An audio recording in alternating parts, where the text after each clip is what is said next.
District School Board is situated on the traditional territories of the Mississaugas of the Credit First Nation and the territories of Treaty 13A, 14, and 19.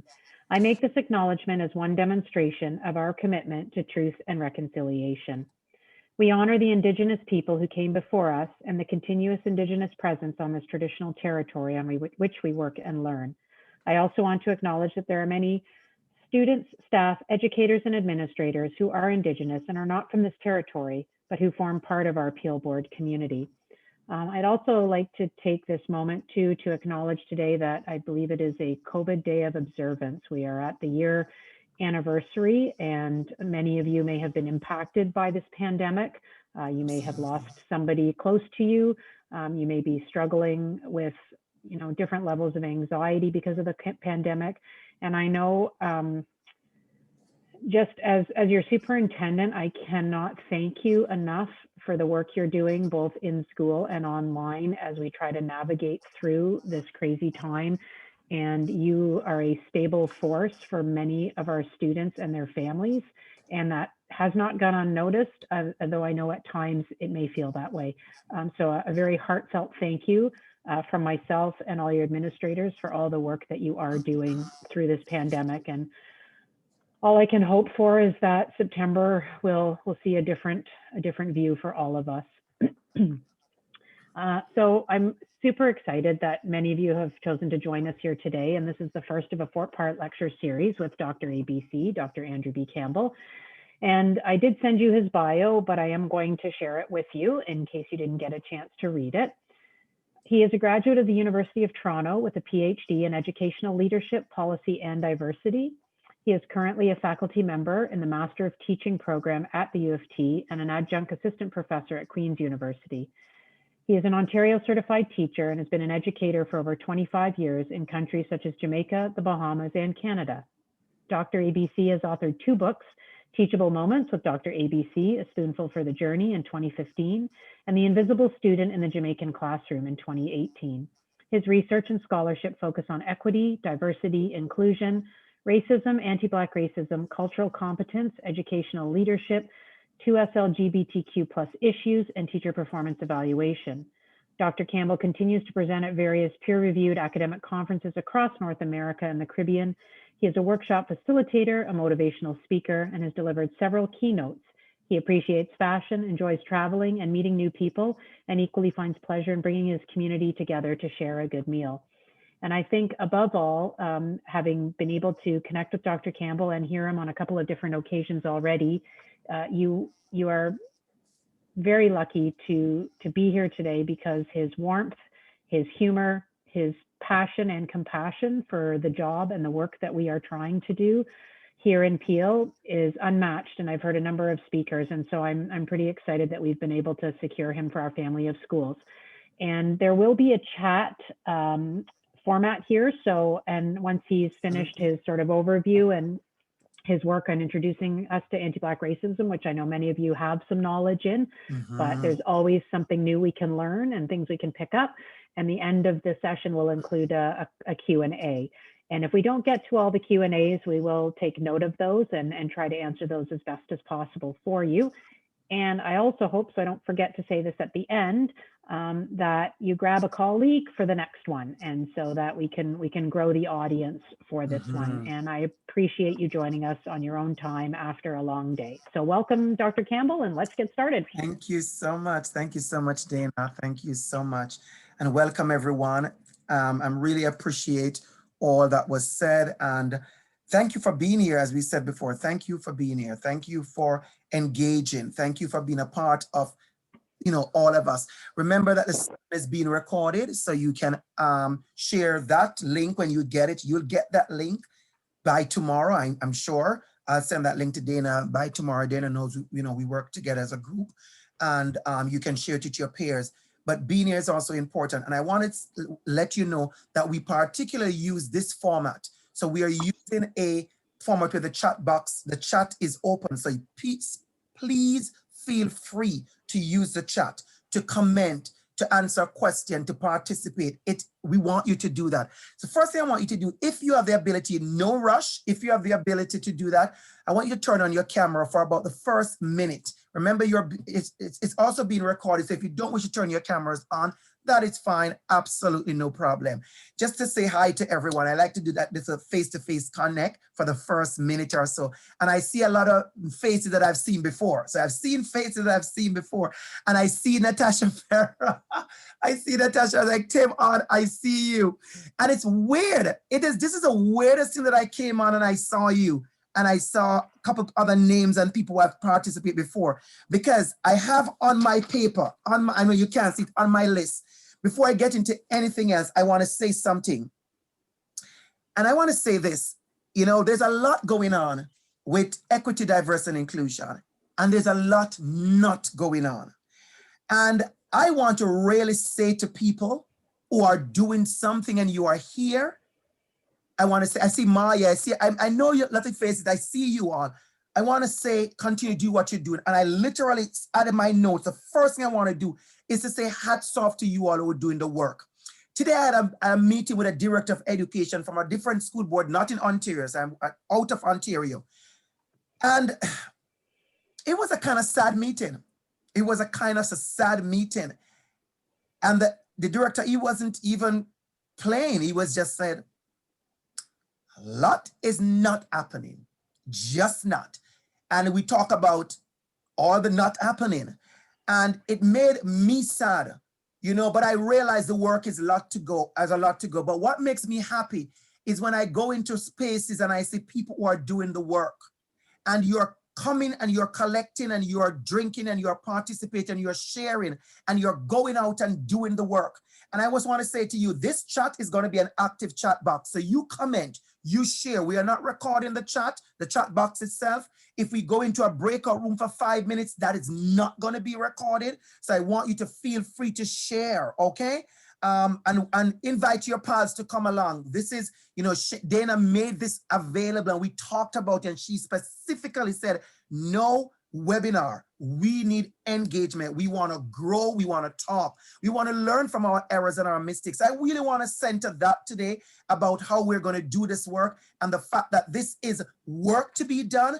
And I'm excited to have you here to participate in this work and to get this work done. It's a lot. It's not just a piece of work. It's a lot of work. And we want to know that you are here and you're excited to do the work. So this is, as Dana said, it's a couple series. If you notice, you can turn on the closed caption also on your side. I'm sure you see it on the screen, but you also can monitor that from your button as well. The recording is going to be shared with you to share with your fellow teachers and invite them to come. And each time Dana will be telling you what the topic is. So you jump right in, bring your notepad, bring your energy, okay? So introduction to anti-Black racism from awareness to action. And I want to let you know that we're focused on the action part. But the truth is, the more I am exposed out there and the more I meet and the more I grow, I can tell you there are people who are way out. And there are some of you who are so in sync. But I must big up Maya. I'm going to say something, Maya. I'm going to big you up and your group that you're from, your school. Is that Brookmead? You're Brookmead, right, Maya? Good. I had a workshop with Brookmead, and I say this for everyone. And your attitude is amazing. Everything is that is important. I've gone to places and we talk about culturally relevant and responsive pedagogy, and you can hear teachers pretend as if, oh, you gave them literally a bucket to carry water because there's absolutely nothing they can do. And then you go into a space and you hear teachers challenging themselves and challenging each other in an amazing academic teacher way about ideas to teach topics. And so we had an amazing workshop the other day, and one of your teachers, Maya, I forgot her name, when she shared her ideas, and she was so honest and open to say what she's trying and what worked, what didn't work, and how much she's trying other method. And that is the attitude we want you to have. So I really want to stress that. Since the racial reckoning in 2020 has forced many parents to re-examine the notions of systematic institutionalized racism. And what I want to do is for you to understand that the parents are going to be demanding more of all of us. And I say us because I'm an educator. And gone are the days when you can pretend to do the work and get away with it. People are being empowered to hold all of us, including me, to a certain level of expectation. There's a quote right now I'm going to read from it. It's an article. I don't know this person, Raquel Walker. She's a principal in Peel District. I don't know her. But there's an article that I saw a quote from her, and I want to read it. And she said in the interview, she was being interviewed, she said, ripple effect on the Black community is far reaching. It's not just a teacher problem or a school issue. It's about our community and our children. People have had a stake in the well-being of Black children, are impacted, and can find some way of connecting to what we are saying. All of us are in charge of the well-being of Black children. All of us. That is our job. We are responsible for the well-being of Black children. And today, as we have this conversation about the introduction, this is an introductory level. What I want us to do is to really, really think about power, privilege, and influence, the work of disrupting, the tools we have, but how are we going to bring about the change? I want that word action to be at the center of every single thing we're going to talk about today. So here's my first thing. I want everybody to jump in the chat box for me. Here's my first thing. What does racism also, and anti-racism, anti-Black racism look like in my community? Jump in the chat box for me. What does that look like in my community? Give that some thought. What does that look like in my community? Let me stop and let us go over to the chat. What does that look like in my community? Let's go in the chat, everybody. What does that look like to you? It could be a word, it could be a sentence, it could be a phrase. What does that look like in your community? Joanna, thank you for starting us off. Silence, powerful, silence. Natasha, I love it. It's going fast, but I have to catch some of this for sure. I need to. Students grouping with their own race. All the time it happens. And people question why. There's a whole deep level in that, Natasha, about lack of belonging, lack of representation, and when I see someone like myself, what I do, but also on the teacher's part of how you group your students, the streaming, right? Thank you, everyone. Wow, thank you for that, for the sharing. Empowerment, low expectations, assumptions, a very big one. Assumptions, the detouring in our teaching, right? Lack of standard, the insecurity, the aggression, the harshness towards one particular group, policing behavior, the minority. I shared this with a group the other day. A teacher said to me, and I was so, it was such a rich discussion and she said to me, a white teacher, she said to me, Dr. Campbell, something has been bothering me for a while. She said that, in our school, when the white boys are hanging out and they're together, she said, we passed them, we said, hi, we know they're making noise, they're doing this, they're doing that, they're just boys being boys. She said, that's it, we do that. She said, somehow whenever the Black guys are together, Black students are together, it's a level of scrutiny. What are you doing? She said, even in jokes, and I want you to think about it, even when we make jokes, what are you boys up to now? What are you doing? And the students have noticed that even in joke, you will say it, and it's coming, and listen carefully, it's coming from teachers who they also love and appreciate. And so what they're saying is that it is so deep rooted in all of us that we don't even realize what we are doing. And so I want us to be aware that we are approaching particular students, as you said it there, Sandy Parks, thank you, Christy Pahar, with a level of deficit thinking, a level of tokenism. We did that amazing workshop the other day with the leadership group, the deficit thinking, how people are being isolated. Thank you for that. How are we do what it looks like in our school? So I want us to really be intentional as we do have this conversation about what some of these things look like in our school. And thank you for saying that.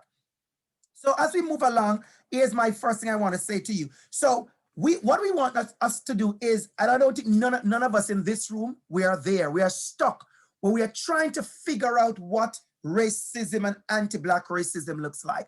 And I think it's a game some of us are playing. And I've heard it. Oh, I've heard it. It's fresh in other spaces. I told you about my meeting today, how disappointed it felt and the need for the work. But I really put my hats off to the director, because he's like we have to move. And this is solid. We have to push because there has been a lack in action. Because I said to him, I'm not coming here to do workshop and talk, though it's good for me. And then you can look back and see the work you are doing and see what has changed, right? So you have to see that and see that you're doing it. So there's a book that I think one of you mentioned, was talking about why are all the Black kids sitting together in the cafeteria? I think, Natasha, you talk about grouping and people being with race. Why are all the Black kids sitting together? Anybody know that book? It's written by Beverly Daniel Tatum. It's a book that I have. And she said something in the book that has really, really impacted me, and I want to read. It says, she said, early in my teaching career, a white student I knew asked me what I would be teaching the following semester. I mentioned that I would be teaching a course on racism. She replied with some surprise in her voice, "Oh, is there still racism?" And so she said, 15 years later, after exhaustive media coverage, people are still asking. Seems hard to ignore. It seems hard to ignore that anyone would still be unaware of the reality of racism in our society. But the fact, it is almost in every audience. She said it's almost in every single audience that people are there's someone who suggests that racism is a thing of the past. This book was written a while ago. Now we're talking about 23 years later, and it's still happening. So in short, someone who hasn't paid attention to the issues of race. As educators, we don't get that luxury. We don't get that luxury to play this game. I put this on the table because it's a game. You're trying to fill in a letter. I mean, none of you supposed to fill in this letter. You all know this. This is systematic racism. And so we have heard about this a lot. How much racism is there? But what we do, we see a little bit. We see a little bit on the top. But I love this graphic still, because you know why I love this graphic? Even if there was just a little bit that we've seen on the top, how are we addressing it? I always say, if one child in my class is not learning and grasping, how do I address that? Maybe I can't even address it myself. Maybe I ask that child to sit with another child, or go to the library afterwards or something. But you have to acknowledge that this one child is failing. And a lot of us, I think we have done that, where we do not acknowledge the students who are failing or who are being disenfranchised. We are so happy with the success of 5 students that we forget, that there are students among us who are not doing well. You know, I want to say, hats off, Dana, when you started, you acknowledged the pandemic. You acknowledge the fact that there are so many things going on. There's so many people who are still struggling. The other day, somebody gave me an example of a child who they know, their relative, who was going through disconnect with school. And every time I listened to what was saying, I said, I hope you know that all the things that the child said is not online. I hope you know it's online. And the parent, they said, we know. The uncle said, I know. The problem is there's nobody at home to guide that particular child. And so she's left on her own in the day because her parents have to go to work. And so there's so many issues with that. I have had the pleasure of doing observation this week. This week I was in, and last week I was in quite a bit of online classes. And I could tell you, you see the difference. They are very marked difference. I have gone on classes where cameras are on, students are asking questions. They're saying, hi, I'm Professor Dr. ABC, because they introduced me. And the place that I go into is like a ghost town. So many of our students are not doing well. So we have to ask ourselves these questions. And when we look at it, we realize that a lot of the students who are not doing well are many of our racialized students who are also already have issues of disadvantage for them. So how do we pull to make sure our students get what they need, right? So what I'm going to show you, a video. Before I get into this, I want to show you a video. I'm going to take a minute to look at this video, and I want to share something with you, all right, in this video. So I'm going to stop sharing that for a minute, and then I'm going to go back to share again. And I want you to take a minute to look at really what I'm sharing for a minute here.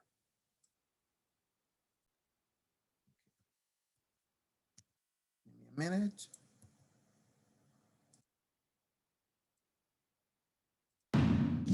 Anger spreading in Philadelphia and across the country over an incident at a Starbucks last Thursday.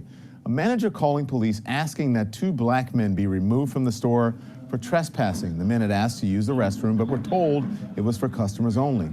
Then they sat at a table waiting for a friend to arrive, but didn't make a purchase. The scene caught on camera by other customers. What did they get called for? Because there are 2 black guys sitting here meeting me? Yes, I didn't know black guys. Well, what did they do? What did they do? Did someone tell me what they did?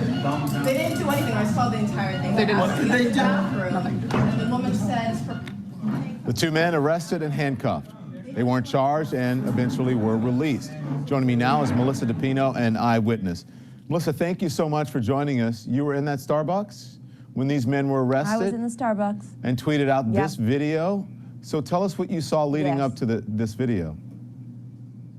Well, you know, I really just noticed something was happening when I saw 2 police officers come into the Starbucks and go over and talk to the men, and then a couple more officers came in, and then a couple more, and I think there were 6 or 8 of them. And sometime during that time, their friend, who you can see in the video, showed up. That's who they were meeting. And we were all just wondering, you know, why are all these policemen here? Why are they trying to make these men leave? They were just sitting there like everyone else. And, you know, we all sort of standing up and, you know, sort of talking to the people behind the counter and to the police officers and asking what was happening. And then they put them in handcuffs and took them out. All right, so we're going to stop there. I want you to go into the chat box for me, everybody. And I want you to type for me, what did you see in that video? What did you see?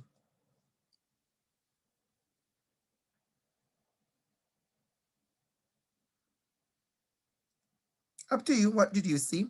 Assumptions and skill color. Thank you, Christopher, for starting the conversation. You saw hurt, you saw trauma, you saw excessive number of police, you saw injustice, you saw stereotype, you saw trauma, you saw a lot of confusion, you saw oppression, you saw injustice, you saw harm.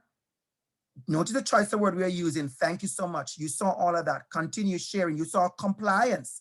You saw an over-exaggeration of enforcement. You saw a calmness in the face of hate. Quite a bit.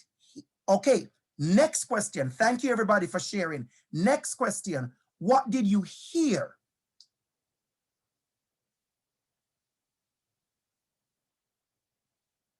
Confusion, frustration, dehumanizing, confusion again. You heard a dehumanizing. I see what you said, is that Natasha, that they did not even name racism in the video. And that is something we have to talk about in a minute, how we have to name these things and call them. You heard disgust, you heard complicity. Thank you, Jasmine, for that. You heard confirmation, you heard confusion. Okay, great. Stop, everybody. Thank you so much. So on my slide, this was what I want to share something with you. So what I want to share with you, let me go back to the screen. So thank you for that. And here is what I want to share with you. So those very questions you just answered, I asked them there. So here is what I want to ask. We're going to go back again to the chat. Would this have happened to you as a white person, whoever you are? Would this have happened to you? If yes, why not? Can we have somebody raise your hand? I'm going to ask if there's one person who want to raise your hand, and I'll call on you. Be brave enough, share with us. Don't feel intimidated to take a minute, just a minute to share. Would this have happened to you? Why or why not? Anybody want to try? Anybody want to go? Use a raise on icon. If you can use a raise on icon, I could see you. Okay. Use a raise on icon, please, if you can. Thank you for sharing in the box. I see Sarah. Go ahead and take the mic, Sarah. Please. Go ahead, Sarah. Hi, everyone. Thank you. Thank you. No, it wouldn't happen to me. And I've actually had an experience where I went into a Starbucks waiting for a friend. It was one attached to a Chapters, and I was there for probably about 20 minutes. Not a single person ever came up to me or said anything. So no, this would not have happened to me. Absolutely. Thank you for that. And it's common. It's common, right? I could give you my own story, Sarah. Thank you, Sarah, for sharing. You can put your hands down. I can give you my own story, of what has happened to me in a bank. in an RBC right here into Toronto. So we can talk about it. And I see all the comments in the box. So thank you for sharing that. Now, here's where I want to go with this conversation. Don't worry. Here's where I want to go with this conversation, right? Here's where I want to go with this conversation. What are we doing when we are in the Starbucks kind of situation in school? Because I can tell you, my students can tell you in practicum, they have gone, you have heard it, when we have overheard teachers saying things in school that is inappropriate, or our peers, our colleagues doing racist things or marginalizing things. Let's not even use the word racist for a minute. Let's go to the inequitable, the marginalized. What do we do? I'm going to tell you what happened. One of my favorite parts of the video is Dana. I'm going to tell you my favorite part. When the voice of a woman says, I saw the entire thing. That has always been my favorite part of this video. If you go back to the video, a woman said, I saw the entire thing, and she was willing to speak up. How many of us as educators, how many of us as teachers, how many of us in our school will say, I saw the entire thing? How many of us will do that? And thank you. And I see the raising of the hands, and I see you. You have to do that. And let me just say this right now, because a lot of people, I feel some of you are feeling like I am not doing the work of disrupting anti-Black racism because I am not talking on a mic like Dr. Campbell. I am not in charge of the equity committee. I am not standing outside in the street with a placard. I am not marching downtown Toronto. I am not lying down in the middle of the street. I am not going to the appeal board to make my voice heard loud. Let me just say this, and I want you to write this down. There are many ways for you to disrupt. You know, one of my favorite ways to disrupt, one of my favorite things that makes me cry or makes my heart melt, when I see a class with 3 and 4 Black kids and they love their teacher to the ends. When the parents can say to you, that teacher sees my child. That's when you are disrupting. So, you can do all the performances. If you are not authentic, if people's children are not cared for, we are not politicians, we are educators. Our job is to take care of the Black kids, the racialized kids, the children in the wheelchair, the children who identify as LGBTQ, the indigenous kid, the one who just come off the plane and is living as an immigrant and a refugee, the one who comes to school and he comes from the shelter. That's the child I need you to care for most. I'm going to give you a personal story. See, I tell stories. I was in a class once, we was planning, and I a child in a school, quite privileged space, school right here in Toronto, TDSB. And a little boy joined the class, and well, I joined the class as the LTO, so I am the new kid on the block, really. And I said, where is that child? And he was absent one day.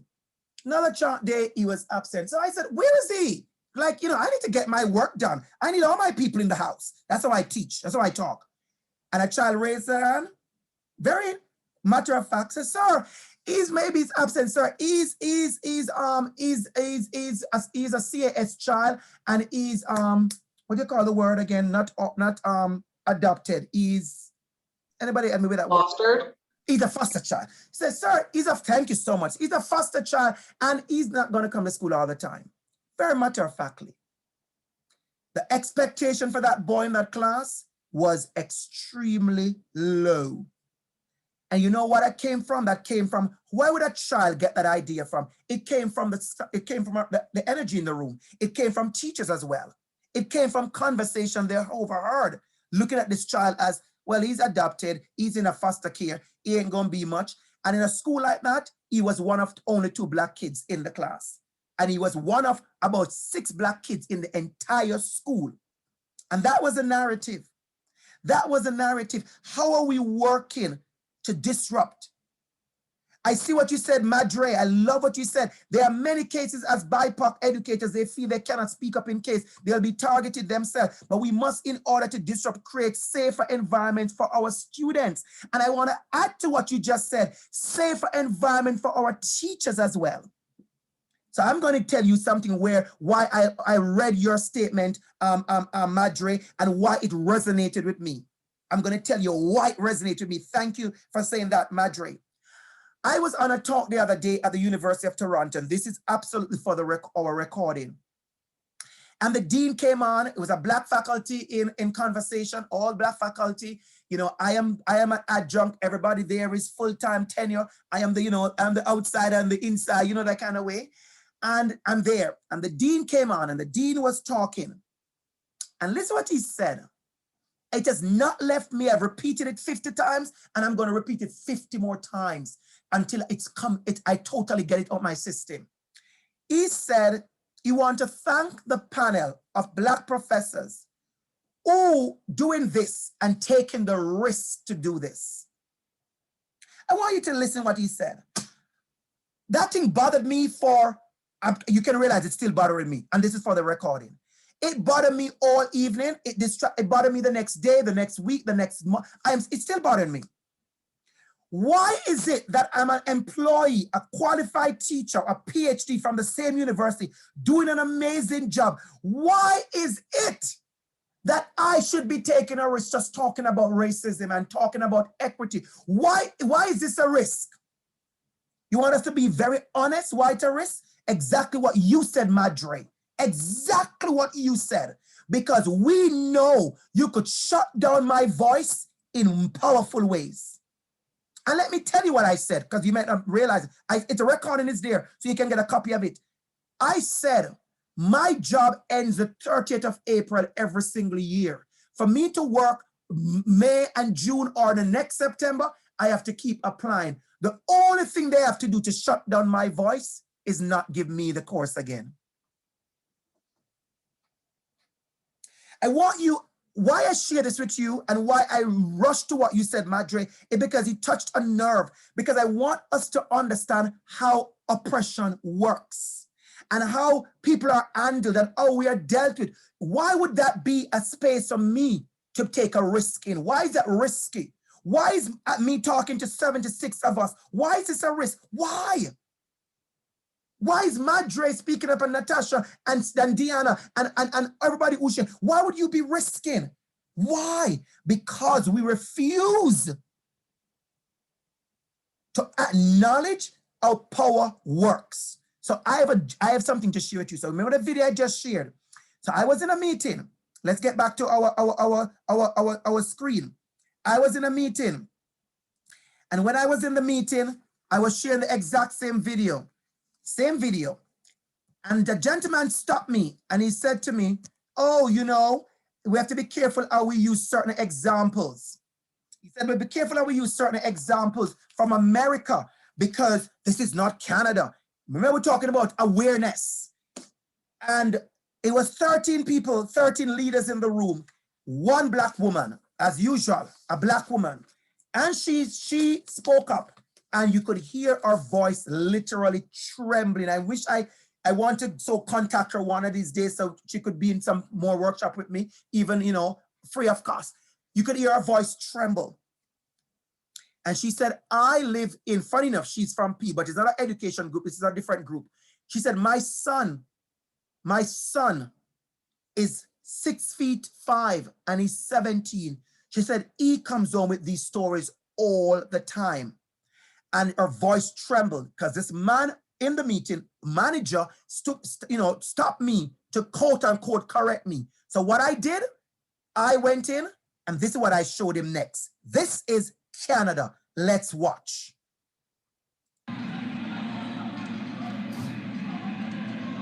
This is from Saturday at a semi-pro hockey game in Saint-Jérôme near Montreal.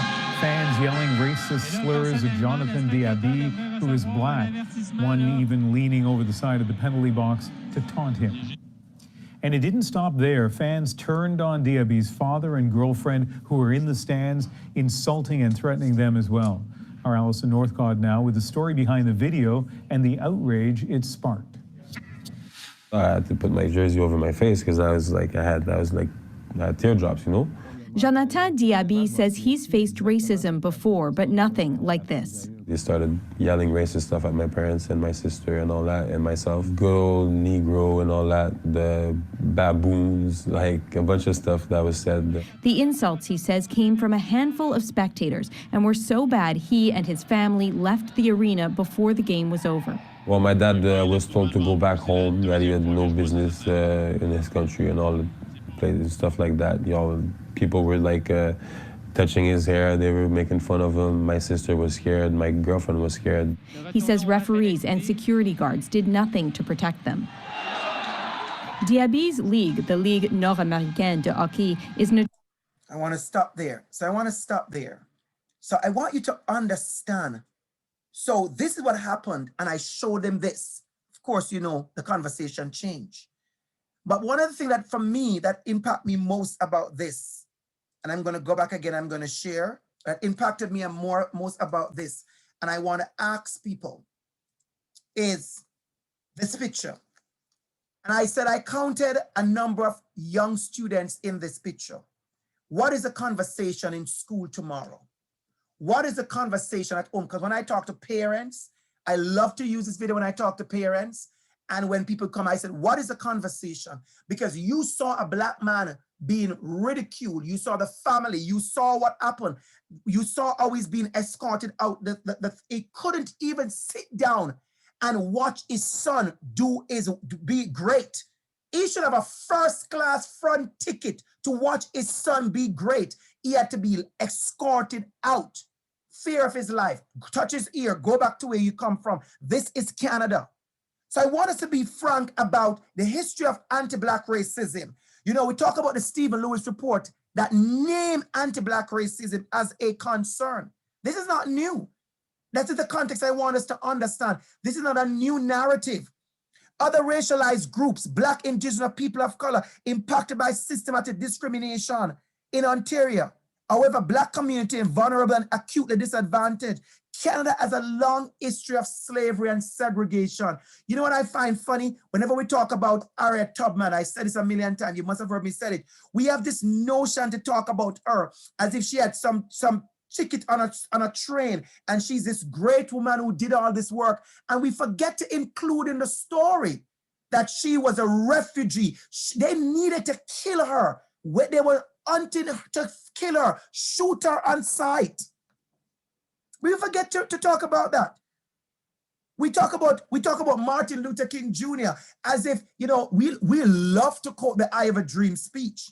But somehow we forget to say to the students, oh, by the way, he was assassinated. So somehow we are talking about piece of the story. And I want to do something maybe a little bit off topic now for a minute, but I feel the need to share this. You ever wonder why people are so offended and so Black people are so offended whenever Black History Month you chose to talk about slavery? There's no Black person I know who has denied that there's slavery has existed. None. None. What they have a problem with is that you don't tell any of our story. You don't tell any of our story. You don't tell any. But when it's Black History Month, let's tell the worst part of your story. We don't talk about Black indigeneity.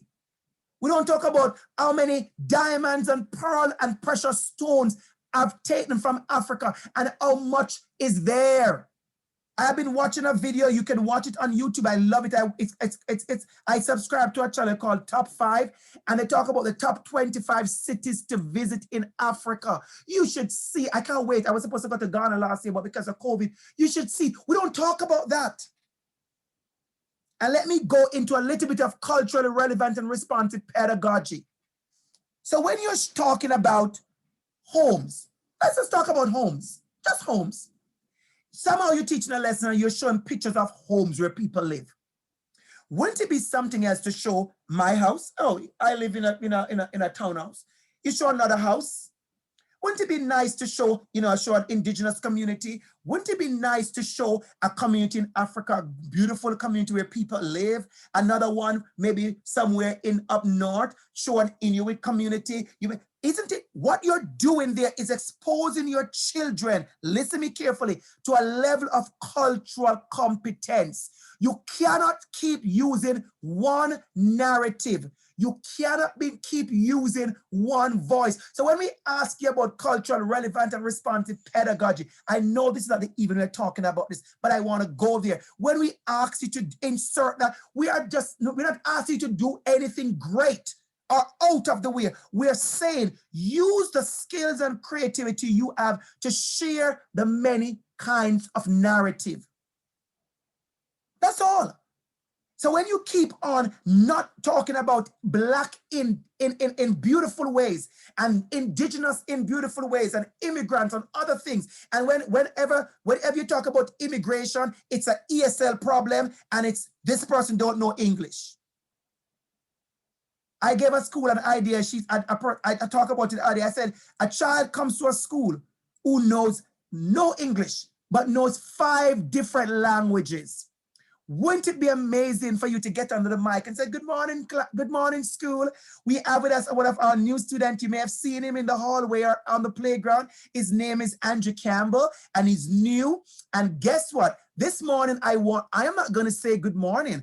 I want Andrew to tell the school good morning, and he's going to say it in 5 different languages. Can you imagine the kind of strength you have placed that child in? Can you imagine the strength you place that child in? All because you acknowledge his strength and not just all is the deficit. So I want you to think about history and anti-Black racism. It's not new. And we have to come to that place and understand that. We talk about systematic racism, a topic we talk about a lot, right? Systematic racism occurs when an institution or set of institutions working together creates or maintains racial inequity. I was at a space the other day. I don't want to give away too much. I was at a space the other day, and there was a faculty, and there was no Black person on the faculty, not one. 17 full-time professors, not one is Black. Quite a lot of Black students, a lot of students who are racialized, not one. They had one, I think she retired, and now I think they're trying to find another one. Is this how we do it? Is this how we really do it and think this is normal? You have to understand power. Power. When you give a person a full-time job, you're creating wealth, and you keep on questioning why certain Black families are struggling because you have given them no opportunity to create wealth. There are teachers, you and I know there are teachers where the husband, the wife, and the kid, and an aunt is working for the school board. That's about 4, and if they're all teaching over 10 years and they all have a good degree like all of you, that's about at least $490,000 in that house. Let me explain to you what it looks like. That's $490,000 in that house. That's the truth. Let's be honest. So when you give people opportunity, you're actually providing for your family as well. You're setting them up for success. That is why people are asking about who gets certain position. And many of our institutions, they have denied access and opportunity to racialize groups. This came from the Ontario 3-year strategic plan, 2017. A better way. It is often hidden in institutional biases, in policies, practices, and processes. Not my word. This is the Ontario document that privilege or disadvantage people based on race. Would you believe it that they're learning now how to write job ads differently because they are realizing how much of those job ads privilege a certain person, a certain race, a certain kind of upbringing, and it disadvantage the next one. Who is being hired? Who sits on the... The next thing we have to stop is you can't have school board. You cannot, I'm saying it on the record, you cannot have school board in 2020 with 12 members and there are 12 white people. Those days should be over. You have to push against that. You have to fight against that. And you know what bothers me most of all? Here's where I'm going to go with this, everybody, so you understand where I stand. I'm not bothered. You know what bothers me most of all? I am bothered that out of the 12 white people, none of them among themselves could say, you know what? We really need to change the system right here. None. It takes you and I on the outside to fight that. Where is your allyship? And these are the same person getting awards with their names in paper for allyship. This is a kind of rubbish happening in our organizations. We have to fix that. We have to change that. We have to be deliberate and intentional about that. Somebody has to say, you know what, we have to fix this. And it shouldn't be the teacher outside. It shouldn't be the superintendent on the outside. It shouldn't be 5 teachers on the outside, 5 parents on the outside. It should be you and I, the person who is sitting in the seat to change it.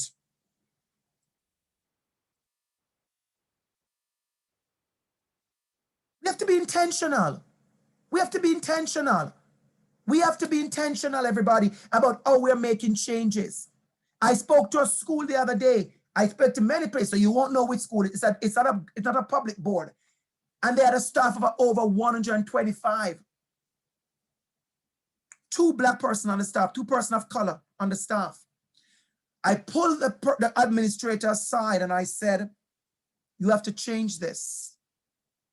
I said, you can't have all this workshop and then you go back to do it. You can't have your privileged kids seeing black people and racialized people and indigenous people as somebody to be feared, somebody over there, somebody in a history book.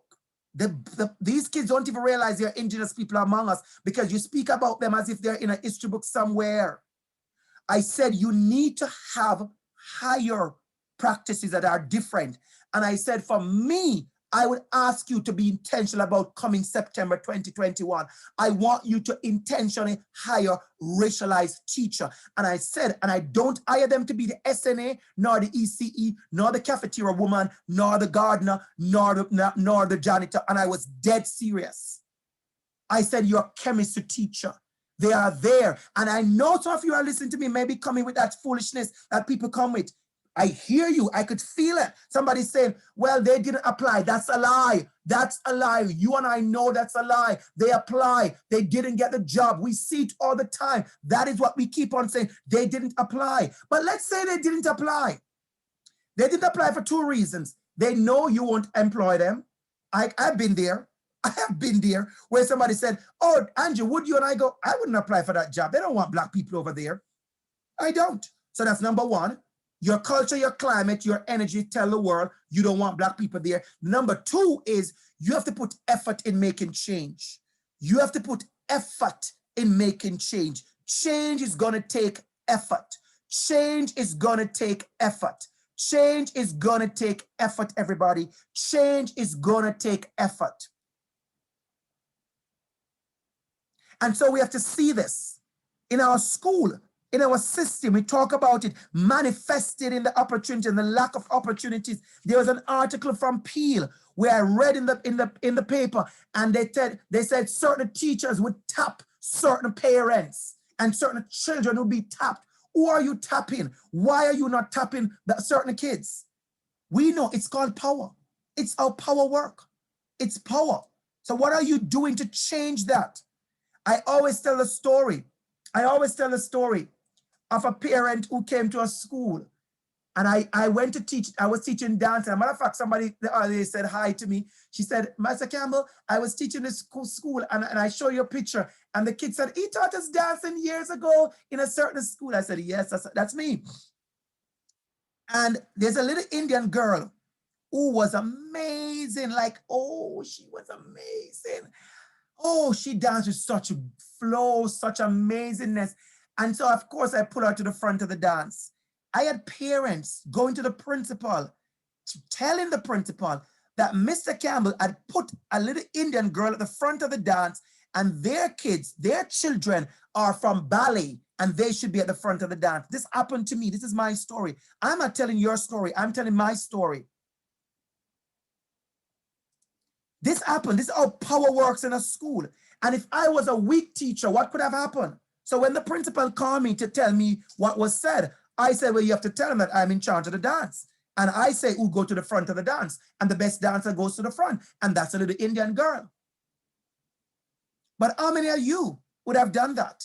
How many of you would have taken the little Indian girl and put her at the back to appease power? listen me carefully. How many of you listen to this video afterwards would have taken the little Indian girl and put her at the back so you could appease power? Maybe you wanted two parents to like you. Teachers do it. We do it. The two parents are on the school council. We want them to like us.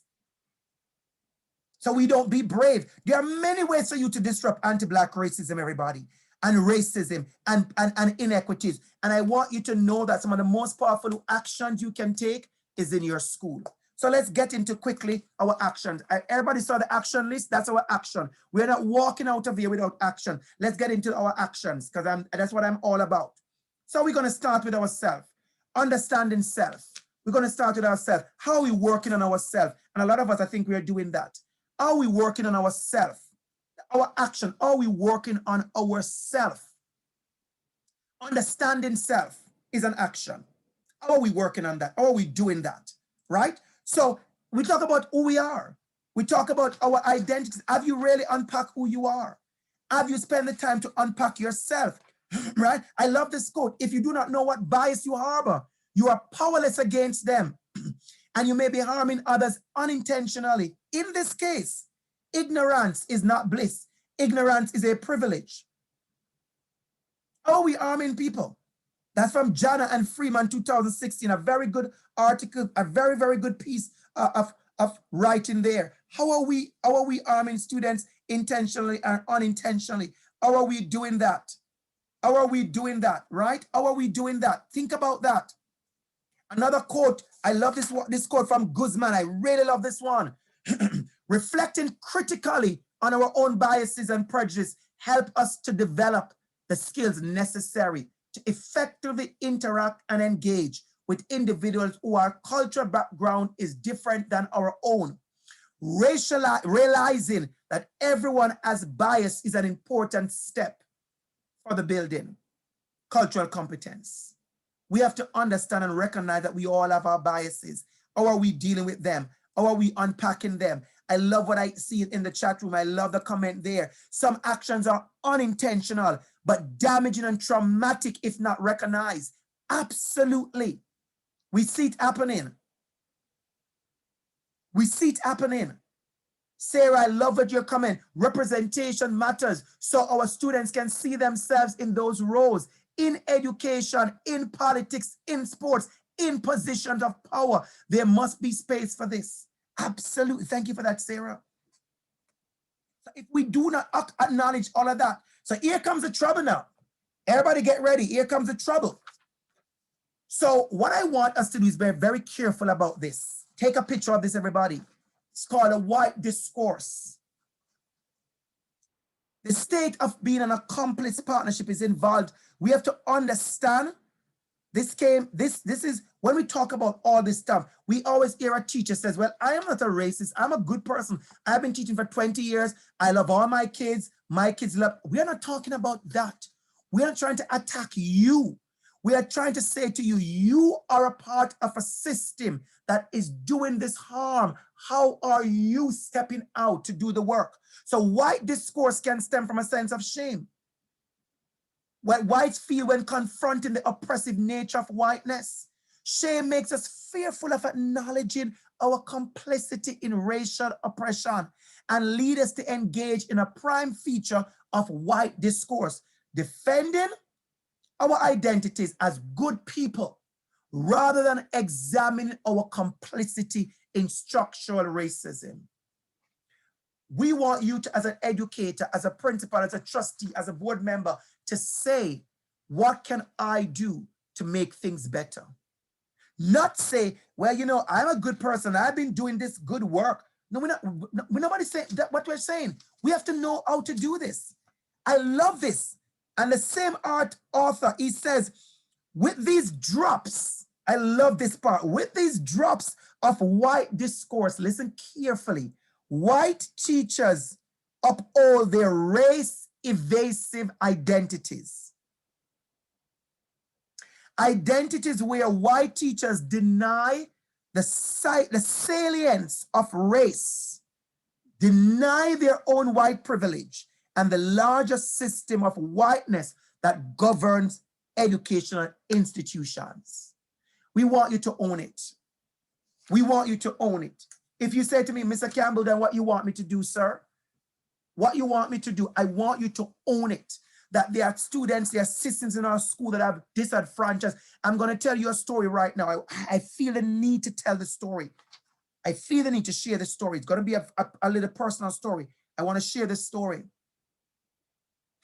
Years ago, when I came to Canada 2008, 2014 or 15, about 5-6 years ago, 2014, I went to a college in Ontario. I want you to listen to me carefully. They had a recruitment for teachers. I want you to listen to the story because at first I'm sharing the story officially out there and it's been recorded.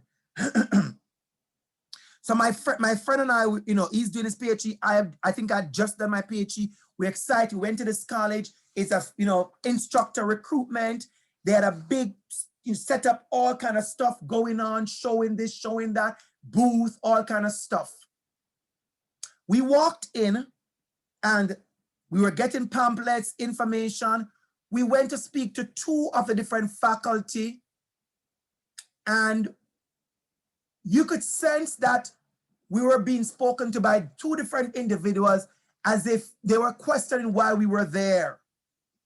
So then, you have to overcompensate like we do as Black people when we're in space where we really realize we don't belong.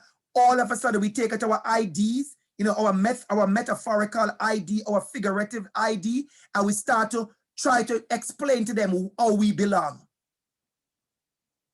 And then how that day happened, we went to a room. They announced everybody should go to the room to listen about, the process. And I was in the room, listening. I was excited because I want a job. I want to come onto the school board. I want to teach at the college or the university. I'm excited to have my PhD. And a lady got up to speak on the mic, and she is white, but she spoke with with a very, very heavy accent, beautiful accent. So you could sense that she was very new. When she finished speaking, I turned around and I noticed she's the only white person in the room. So I turned to my friend and I said, "Do you notice anything here?" And he said, "No." I said, "Look around."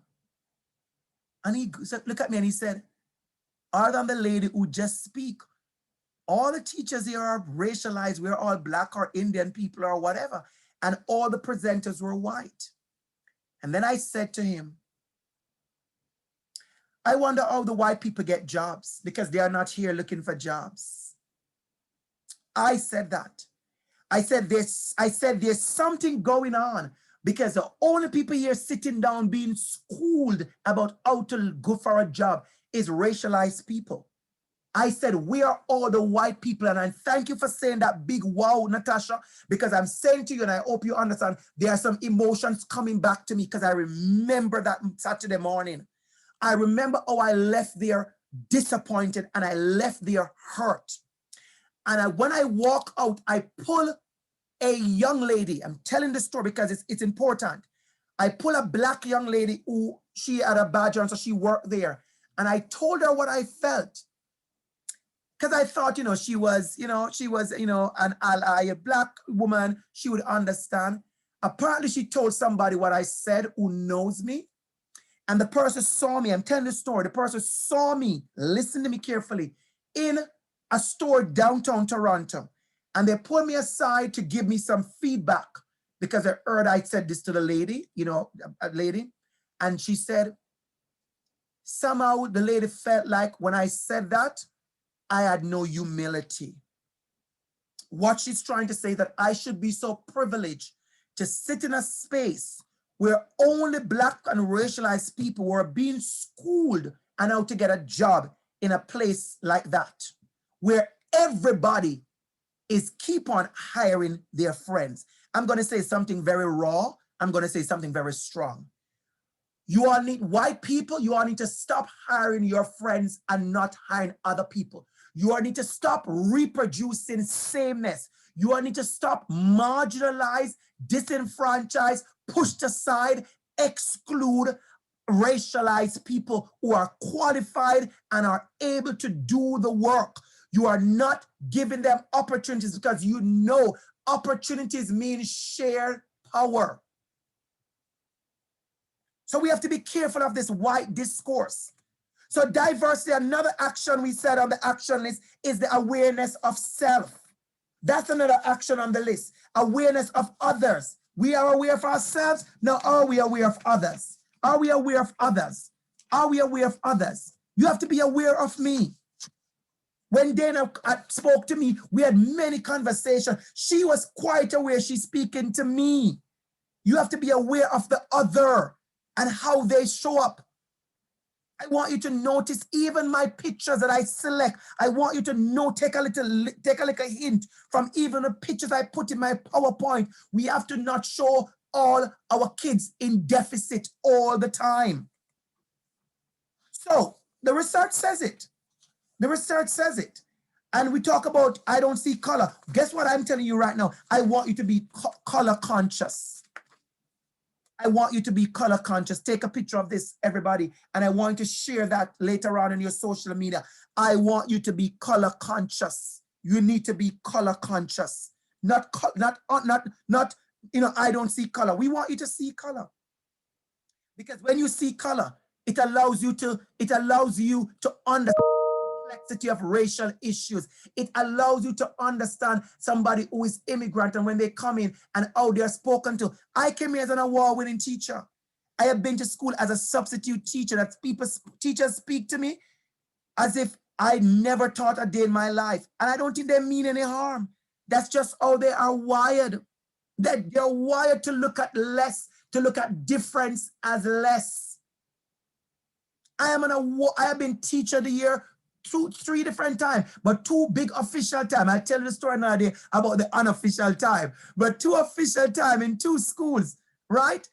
And I know what I'm doing, but I've been spoken to by teachers here when I just started substituting as if you know nothing, because something inside them says, if you are new, if you are from a different space, if you are racialized, then you're less valuable. And so I want us to understand the power we have in disrupting all of that kind of conversation. We have power. We want to see each other. We want us to engage in these courageous conversations like you're doing this afternoon. We want you to engage in those courageous conversations. I want you to speak your truth. I am calling all of us as racialized teachers, because I see you in the room. Speak your truth.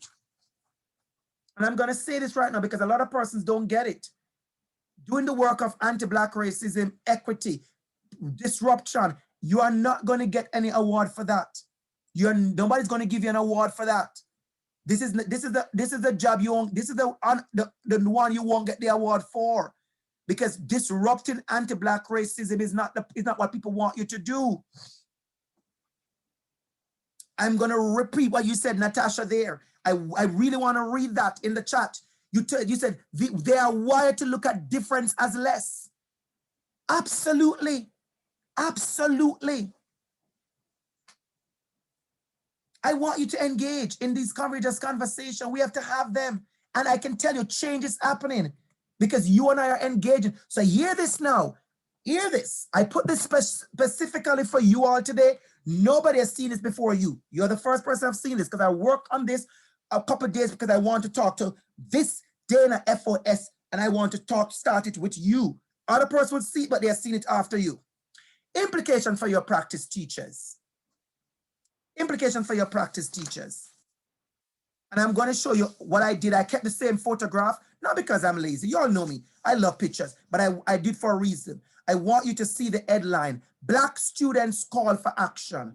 That is what I wanted to show you. It was the headline. I want, as we're discussing us, I want you to hear the voice of the Black students. As we're discussing our job today, I want you to hear the voice of the Black students. So work through an equity lens. I want you to work through an equity lens. That's one of our action, remember. Work through an equity lens. Black students are calling for action. The next thing I want you to do is think about your curriculum. A lot of people are improving on this day by day.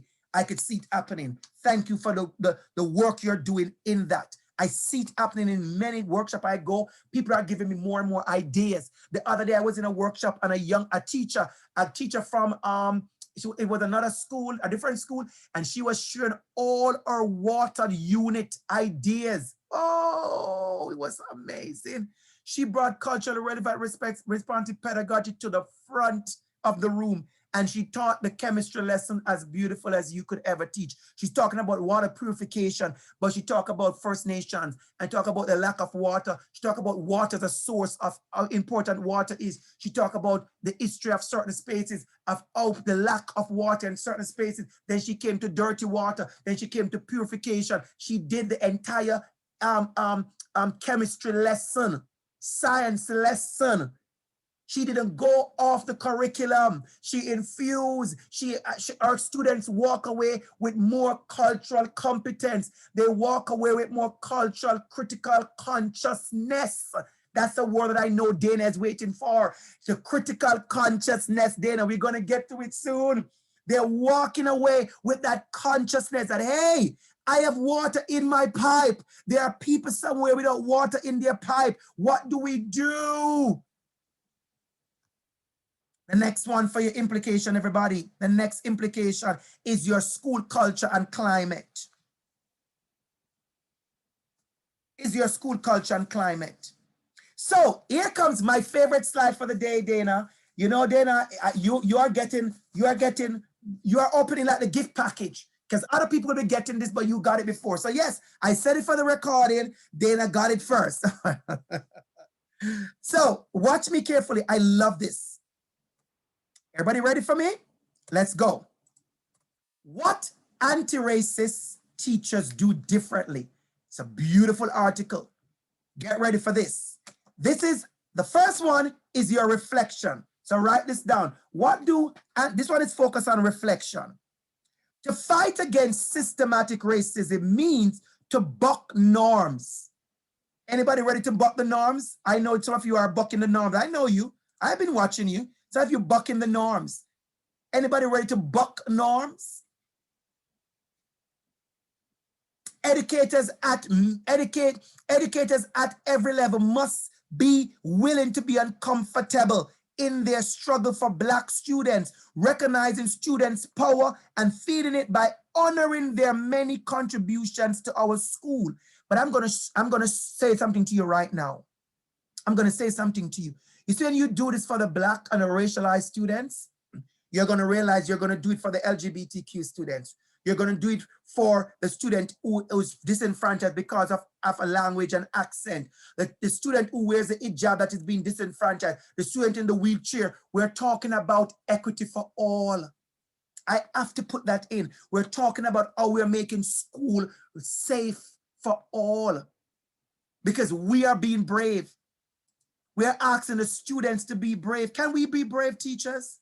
Can we start by being brave? Some of you should, I'm going to say something very strong right now. Some of you should be brave long ago. Because you know what? You have nothing to lose. They can't fire you. You and I know they can't fire you. You're doing nothing wrong. Why don't you use that power, man? Use that privilege. Come on. Use it. Use it. Use your power. Use your privilege.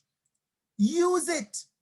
I'm telling you, you're not gonna, they can't terminate you. You don't want nothing from them. I want a bunch of teachers who are not looking for nothing else. You're just looking to teach and live your best teaching life. And you know you are 5 years from retirement or 3 years, whatever. You have absolutely nothing to lose. You should be on fire. What do you have to lose? You're not trying to get a job. You're not an LTO. You're not a substitute. You use your power, man. Use your privilege, man. Use it. Use it. I see your hands up, Christina. We have something you want to share with us?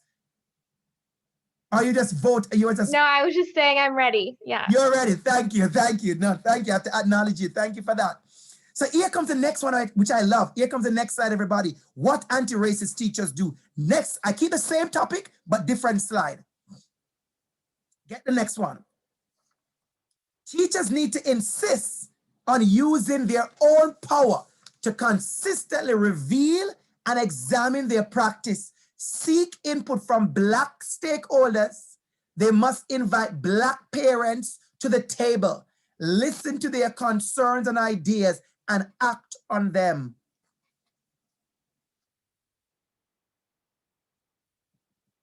When I heard a certain person will have meetings with the Black parents, call the Black parents together to talk to them specifically, I said, there you go. There you go. That's when you know you're honest. And tell you stuff that you are going to not want to hear, and they're going to tell you stuff that you are sad to hear, and they're going to tell you stuff that may spoil your appetite, but you sit there and you listen, and they realize she listened to us. And she has done something. There's 10 things, but she did one already. That's when they realize you're listening. The next thing, the next slide, same topic, next slide, so don't miss it. No, I'm going to touch on the principals. Principals in the room, I'm touching on you now. Principals must clearly and consistently communicate the anti-racist vision for their school. Okay? Create professional development opportunities for their staff. Many of you are doing that. Hats off to you. Recognize, come on now, this is what I want. Recognize teachers who are successfully teach all of their students and intervene when they see problems. There are many principals who are not intervening. You have to be an advocate principals. You have to lead from in front. There are many principals who are not. I see what you say. I think there's VS Torto. Yeah, they set the tone and it trickles down. Absolutely. Absolutely. What is the tone in your school? Principals, you hear a child say something. How are you dealing with it? How are you dealing with it? And the last one, on the same slide, the same topic, last one comes to the superintendents now. Come to the board level now. School board members need to listen to educators who have shown efficacy in educating Black students. Find the ones who are doing the job right and promote them. Find the ones who are doing the job right and ask them to lead the team. Don't ask the, you know, I'm going to say this. You know how many persons are jumping on the equity bandwagon because it's a position? You know how many persons have applied to be the equity in charge because it's a job title and it pays 6 figures? It's happening all over. It's happening all over. People on equity committee who have no ethics when it comes to equity. None. It's a title. It's capitalism at work. What are you doing to change that? What are you doing to change that? So I'm going to stop here for a minute. I'm going to show you the next slide. What can we do better in our organization? Right? I'm going to stop the slide there, and I'm going to pause the video just for a couple of minutes. I'm going to press pause because we want to do like a chat. All right. So thank you to everybody back. Such a good conversation. I know we paused the recording, everyone, so we could come back. So if you weren't live, you missed some of the juicy stuff. Oh, yes, you did. What you have to do is to be here live the next time, okay? So in wrapping up, everybody, in wrapping up our conversation, I just wanted, we talk about actions, and what we loved was that what just happened. So you may say, oh my God, what just happened when you pause? We went into rooms and we talk about action. And we were hearing some beautiful stuff, especially in kindergarten and French and in other classes and in teaching about season and the weather. We heard people using so many creative ideas about how to do this work. So we want to honor you by saying that. And here is what I want to leave with everybody. There's always light. We know that. If only we are brave enough to see it, if only we are brave enough to be it. Let us be the light. I want to call on all of us to be that light. I want to use this opportunity to call on all of us to make sure we can be that light, because we can. We absolutely can. in little ways in our lessons to dismantle and disrupt anti-Black racism, to see all our students to truly say, I see you. And we have heard from our peers in our chat rooms and our breakout rooms this afternoon about how we're doing that. And the only thing I want to say to you is to continue doing that. Continue doing it in your way. Continue to do it in many spaces, in many ways. Continue the work of disrupting anti-Black racism in many spaces, in many ways. It is important and we need to do that. So thank you so much for listening. Thank you so much for being here.